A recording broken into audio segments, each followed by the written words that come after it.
Cześć, witam wszystkich. Ja jestem Rafał i zapraszam Was dzisiaj na pierwszy odcinek z serii Deus Ex Makind Divided. Czemu ten tytuł? No jakoś nigdy nie złożyło się, żeby go ograć. Nawet w czasach, kiedy, że tak powiem, wyszedł, czyli w 2016 roku, nie dobrze pamiętam, jakoś tak w sierpniu. Jakoś nie złożyło się. Do tej pory nie było jakoś ku temu specjalnych okazji, nie? Ale teraz się nadarzyła, mimo że już tyle lat od, że tak powiem, od wydarzenia zwanego upublicznieniem, nie wiem, premierą, minęło już tyle lat. Postanowiłem, że jednak w końcu czas zagrać. Oczywiście grałem w pierwszą grę Deus Ex, wydaną w roku 2000. Nie było to jakoś, tak powiem, powalające jak na tamte czasy moja gra, więc może i dobrze, że tego nie było.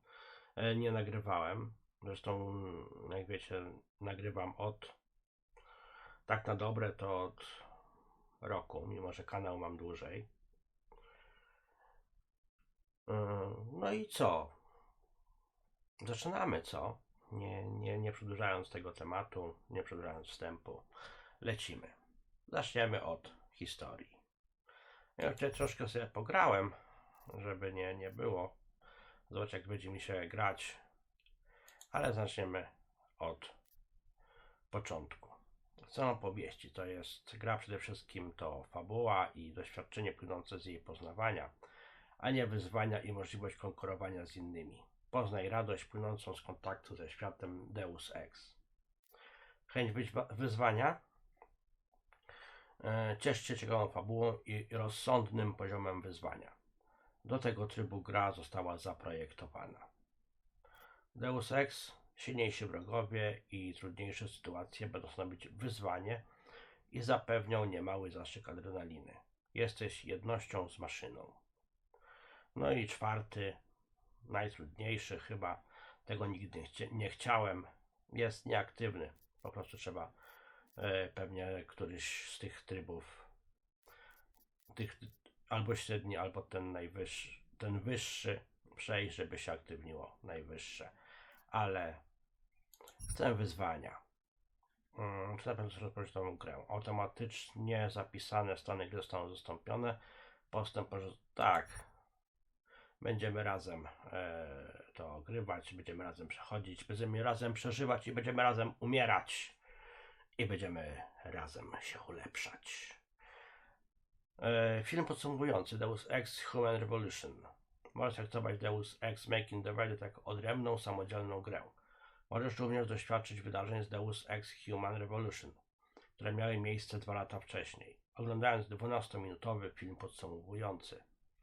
Czy chcesz teraz obejrzeć film podsumowujący? Ja bym obejrzał, ponieważ nie znam historii, a no to będzie jakaś kontynuacja. Na pewno będzie się ta gra odnosiła do Human Revolution, ponieważ no bardzo dużo tutaj będzie wątków z czasów wojny, kiedy to haker przejął humanoidy i po prostu no zaczęła się wojna, tak? Teraz już są czasy, powiedzmy, w miarę spokojne, ale jeszcze ludzie, że tak powiem, nie do końca ufają maszynom i izolują się od nich. To znaczy stworzyli im miejsce, gdzie mogą maszyny być, istnieć i są zsyłani na takie, jak powiem, kolonie. Tak? Więc ja bym z chęcią obejrzał. to lecimy. The year was 2027. Advances in biotechnology were helping people improve their physical and mental abilities to an amazing degree. Provided, of course, they had enough money. A new breed of people was emerging, half human, half machine. And in Detroit, at least, not everyone was happy to see it. I'd just landed a job as head of security at Sarif Industries, a cutting-edge biotech firm. David Sarif himself handpicked me for the job, said he needed me to keep his people safe. My ex, Megan Reed, was one of them. Brilliant neuroscientist, Megan had found a way to make augmentation safe and affordable for everyone. All she had to do was present her research to Congress. But the night before her big meeting, my security measures failed. A team of Black Op mercenaries stormed into Sarif headquarters, massacring everyone in sight. 3 of the mercs were heavily augmented walking tanks. Their mission? Take out Megan and her team. I tried to stop them, but their leader tossed me through a plate glass wall. Last thing I heard as his bullets slammed into my brain was Megan's dying scream. I should have died with her. Only I didn't. High-end military-grade enhancements saved my life. The best augmentation Sarif's money could buy. Took me half a year to get a feel for her. Should have taken longer. But 6 months into my recovery, Sarif Industries was attacked again. This time, by a radical group of pro-human purists. Violent, militant, and fanatically opposed to human augmentation.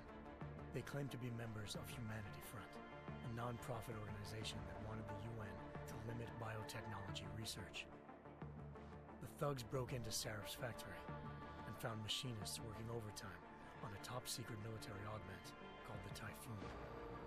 Sarif sent me to retrieve it, and when I did, I found one of the so-called purists next to it, wired with cerebral implants, trying to download its classified specs. Obviously, something more was going on. The Aug killed himself before I could question him. Sarif ordered me to dig deeper, so with the help of Frank Pritchard, Sarif's head of cybersecurity, I did. Turns out a second hacker had been controlling the Aug's actions from somewhere off-site. Pritchard and I tracked his signal to a secret FEMA internment camp in Detroit.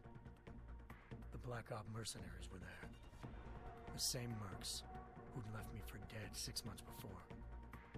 Figured they'd try again when they saw me. Wasn't so easy for them this time.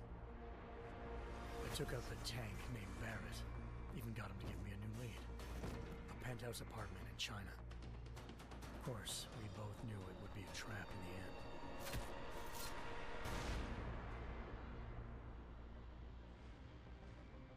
Hengsha Island, China. Home to a city so crowded, they had to build a second city on top of it. Trying to find clues in Hengsha wouldn't be easy. Lucky for me, I wasn't alone. Farida Malik, Sarif Industries' ace pilot, had lived in Hengsha before. A good person to have on your side. She knew enough about the place to get me around. Malik dropped me in the lower city, close to the penthouse Barrett had told me about. Bell Tower Associates, a private security firm under contract to the Chinese government, had agents tossing the suite when I arrived. Just not for the reason I'd been expecting. Turns out the man who lived there was a criminal hacker named Van Bruggen. The same hacker who'd been remotely controlling the AUG in Sarif's factory. Van Bruggen's panicked decision to force the man to commit suicide had been a mistake. Now his mercenary partners were gunning for him, and I needed to find him before they did. Locating Van Bruggen meant playing nice with the Triads, Hengsha's organized crime lords. They had the hacker holed up inside a low-rent capsule hotel. By the time I found him, Van Bruggen had no qualms giving up the woman who hired him. Zhao Yunru, president of the Taiyang Medical Corporation. According to Van Bruggen, Zhao wanted to monopolize the augmentation industry and had hired Black Op mercenaries to destabilize her competition. Sarif Industries was at the top of her list. To prove this, I needed to get inside TYM and grab a surveillance hologram off a server. I suspected Van Bruggen was hiding something when he told me this, but nothing could have prepared me for what I saw. Megan wasn't dead.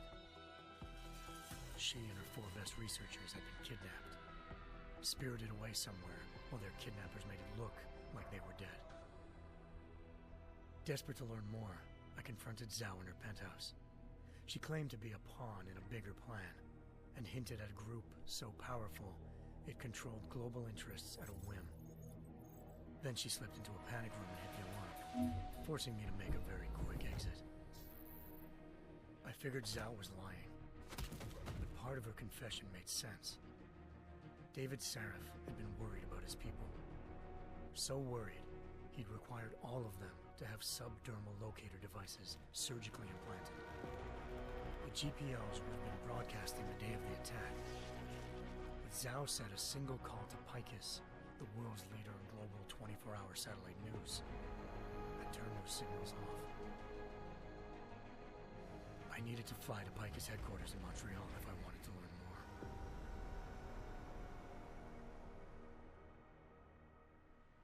Eliza Cassan, Picus Communications' First Lady of News. Malik thought I was reaching when I told her Eliza was involved in this. The world's most famous news anchor, working with a mercenary hit squad. But when I confronted Cassan in her office, she freely admitted to jamming Detroit's satellites the night Megan's team had been taken. Said she's just been following her commands. I suspected she wanted to say more. But Black Op mercenaries showed up looking to shut us both down. And just like that, the Eliza I'd been talking to disappeared. The Mercs were led by an augmented killer I'd crossed paths with twice before. Fedorova, a woman who'd made silence her best friend. She waited for me to track Eliza's transmission to a secret server room underneath the Picus complex, then jumped me from behind. A deadly fight ensued. I made sure she never moved silently again. With Fedorova down and no one left to keep Eliza quiet, she reappeared. Turns out Picus's First Lady of News wasn't a lady at all. She was a sophisticated AI program, engineered to monitor data streams and control what people believed. Eliza told me the Mercs had brought in a Humanity Front doctor named Isaiah Sandoval to remove the scientist's implanted tracking devices while Detroit's satellites were down. She also told me to speak to David Sarif if I wanted to learn more. By the time Malik and I got back to Detroit, tensions between normal and augmented citizens had reached a flashpoint. Riots were breaking out in several cities, and the UN was being urged to intervene. Sarif was trying hard to convince Hugh Darrow, the inventor turned philanthropist who'd once been a leading proponent of enhancement technologies, to help stop a possible regulatory vote. Sarif had a lot riding on Darrow. Megan's discovery would have given millions of people the chance to evolve beyond their normal human abilities, and at the same time catapulted Sarif Industries to the top of the Fortune 500. According to Sarif, Megan's kidnappers knew this, and didn't want people evolving unless they controlled how it was done. He called his enemies Illuminati, and urged me to keep searching.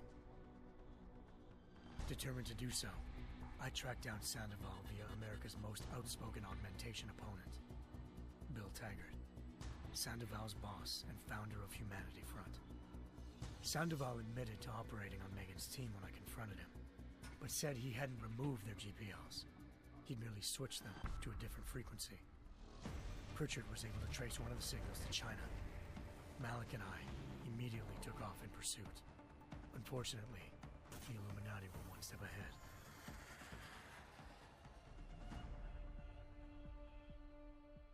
Ambushed.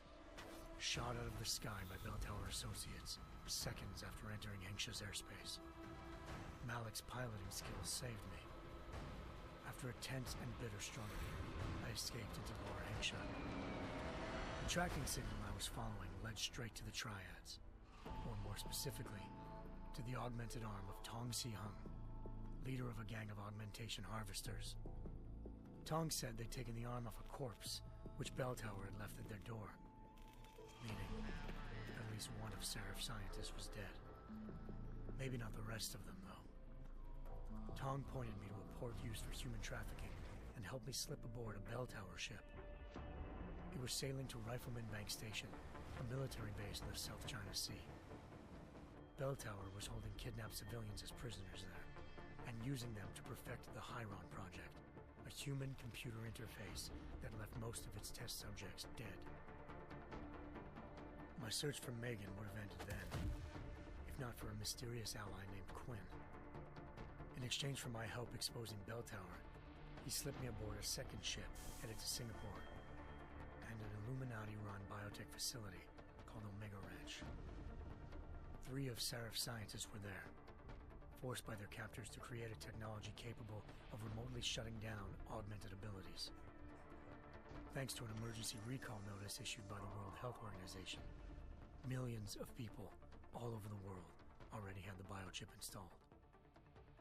With the help of the scientists, I tracked Megan to a private section of the ranch. There, I ran into Yaron Namir, the walking tank who'd put a bullet in my brain the first time we met. He'd teamed up with Zhao and was hoping to catch me off guard. Their little ambush didn't work. I found Megan in a suite belonging to Hugh Darrow, the billionaire philanthropist who'd Serif had called on for help. Darrow had convinced her to go along with the biochip plan by promising to sabotage the tech. As she was explaining this, Darrow appeared in a global broadcast, telling the world that augmentations would be the death of mankind. Then he activated the biochips to prove his point. All over the world, augmented people flew into a killing frenzy. Darrow had betrayed everyone, and it was up to me to set things right. To do it, I had to reach Panchaea, a massive installation in the Arctic Ocean. As I raced through corridors built by an all-augmented workforce, I saw death and destruction firsthand. By the time I shut down Darrow's broadcast, I knew the damage he'd done. Still, humanity's future remained unclear. How would the world react to this sabotage? Would people ever regain their faith in augmentations again? What would be the Illuminati's next move? Only time could give us the answers.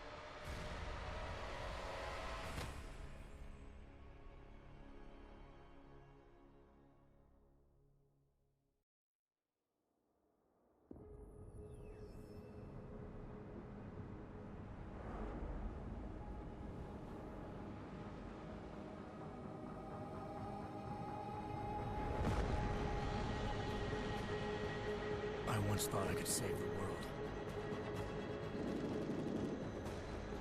Now look at it.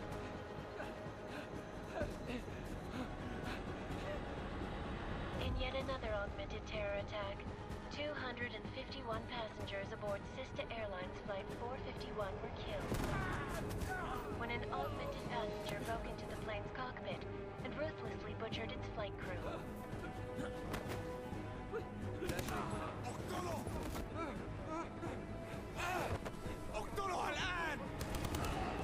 Details recovered from the black box recorder suggest that the man may have been suffering flashbacks to the AUG incident. That horrible day 2 years ago when augmented people all over the world flew into a psychotic killing spree, causing the greatest loss of life in recent history. Sometimes, you just have to let go. And embrace what you've become. Not gonna go all wonky on us now, Hansa, are ya? Well, if I do, McCready, I guarantee you'll never see it coming. Agent Jensen! Am I gonna have a problem with you? No, sir. No reason to assume you would. Good, because you are the only augmented operative on this team, and I intend to make good use of you. Listen up, all of you. We got a sandstorm barreling down our ass and we can't afford to make mistakes. We're going after this man, an arms dealer named Shepard. He's ex-Bell Tower, one of the Special Forces commanders who disappeared during the incident. And he's come out of hiding. That cannot be good. It's not. He's selling weapons and military-grade augments to terrorists. This is Iran Singh. The undercover agent who lured Shepard out of his hole. Best you see Interpol's got. For 3 years he's worked hard to get him tight with the Jinn, an Iraqi smuggling cartel that's infected the Eastern Hemisphere like a plague. Last week, our arms dealer sent a message to the Jinn, offering to sell them a shitload of black market merchandise dirt cheap. They told Singh to handle the buy. They're not gonna like it when Interpol disrupts their party. Sing's cover really that good? It is right now. We need to keep it that way. This is where the deal's going down. A half-finished high-rise hotel that's been abandoned ever since the incident. It's not a pretty picture inside. Let me guess. Most of the laborers were augmented with heavy-duty industrial rigs. So when the incident hit, and they all went schizo, things got gruesome real fast. And no one, except for some homeless junkies, have been inside the place ever since. So what's the plan, Director? Singh's meeting Shepard on the ground floor, inside the hotel's main atrium. He sent the bulk of his Jinn crew to the penthouse levels to secure a vantage point. I want McCready's team to take up positions overlooking the atrium and make the arrest. Jensen, you're going in solo from the roof. My objectives? Keep the Jinn from joining the party. As far as we can tell, only one route connects the atrium to the penthouse level, a halfway decent elevator shaft. Here. I want you to block access to it. Fine. Just cut me loose. Do you plan on relying solely on your augments for this one? I'd recommend taking a little hardware, just to be sure.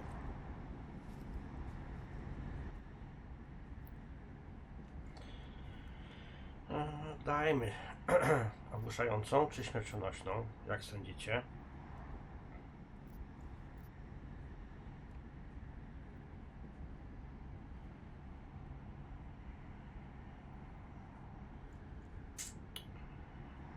Dobra, weźmy śmiercionośną. I'm not leaving my six exposed. Give me something lethal.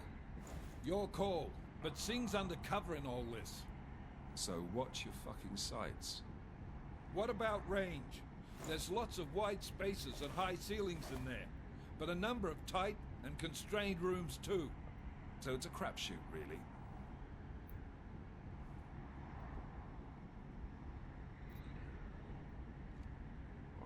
Myślę, że na krótkim tym to sobie rękami podziałamy, nie? Będziemy zabijać albo ogłuszać. A na długi to... Well, I'm not looking to play dice with anyone in there. Give me something with distance. Your call. Less chance of being seen and compromising Singh that way. One last thing, Jensen. Singh said the Jinn are using some sort of portable Wi-Fi device to boost communications. He's got a better chance of maintaining cover if you disable it. I'll keep an eye out for it. But aren't we on the clock here? You said there's a sandstorm moving in. There is, and we got the intel on this mission at the very last minute, so we're scrambling a little. If it comes to it, your number one priority is keeping the Jinn out of that atrium. Copy that. Time to put away your happy thoughts, gentlemen. We're approaching the target building. You're up first, Jensen. Let's do this. No dobra, mamy rok 2029. Engage host drives and descend to Angels 1-5.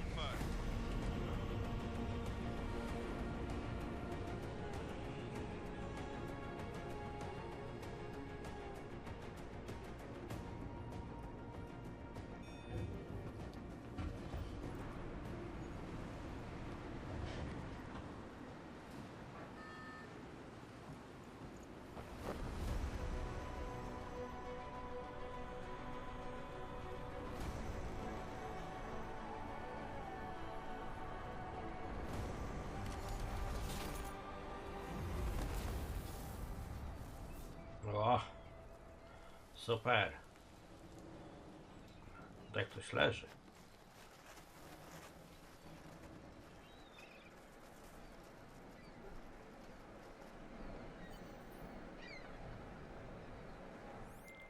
Team leader, this is Jensen. I'm on the roof. Solid copy. Move into the building. The access route you need to block is at the far end of the penthouses. And keep in mind, the direct route might not be the easiest one. Roger that. McCready will advise once his team is on the ground. Miller out.